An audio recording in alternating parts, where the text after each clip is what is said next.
Good evening, সবাইকে অনেক অনেক অনেক ভালোবাসা।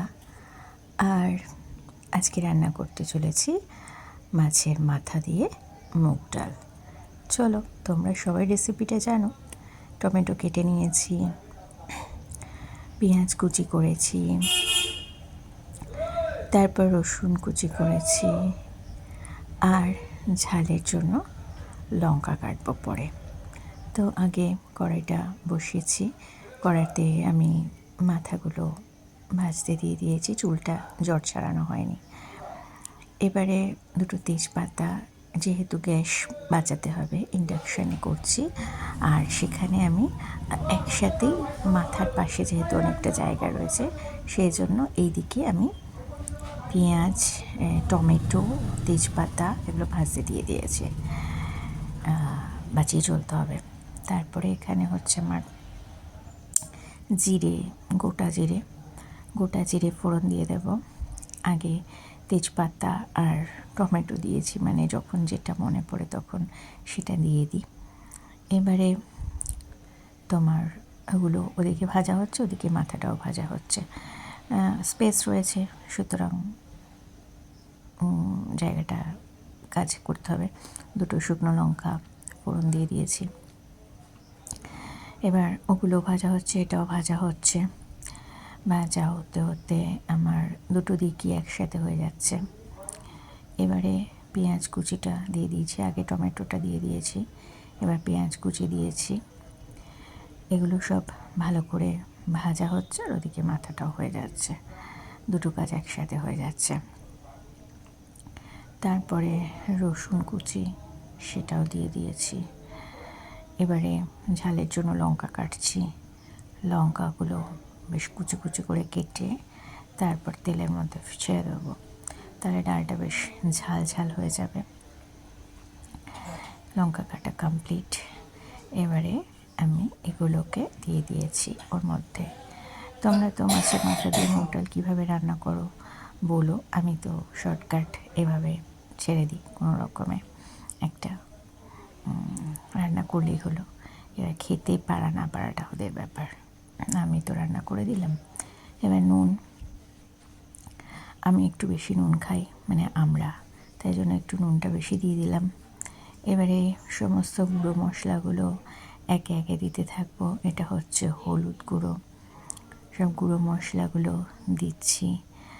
আর আমার তো কাজ থাকে না, সেই সময় আমি ভিডিও বানাই, তো চুলে জট ছাড়ানো হয়নি, এরকমভাবেই চুলটা রয়েছে। খ্যাংরা কাঠির মতন চুলগুলো লম্বা হয়েছে।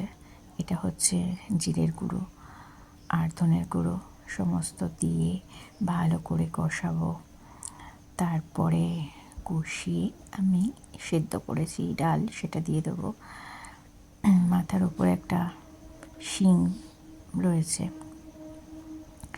পায়ে ব্যথা, দাঁড়াতে পারছি না, কিন্তু তার সাথে রান্না করা ছাড়াছাড়ি নেই। রান্নাটা তো করতেই হবে। ঘুম থেকে উঠি রান্না, দুপুরে ঘুম থেকে উঠবো, তারপর রান্না, সারাদিন শুধু রান্না আর রান্না।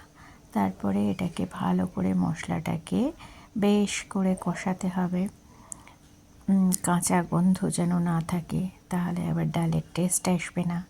বেশ করে বারবারই বলছি, আমি কিন্তু বাঁ হাতে করছি না, আমি কিন্তু ডান হাতে করছি, ফ্রন্ট ক্যামেরা, সেই জন্য বাঁ হাতে মনে হচ্ছে।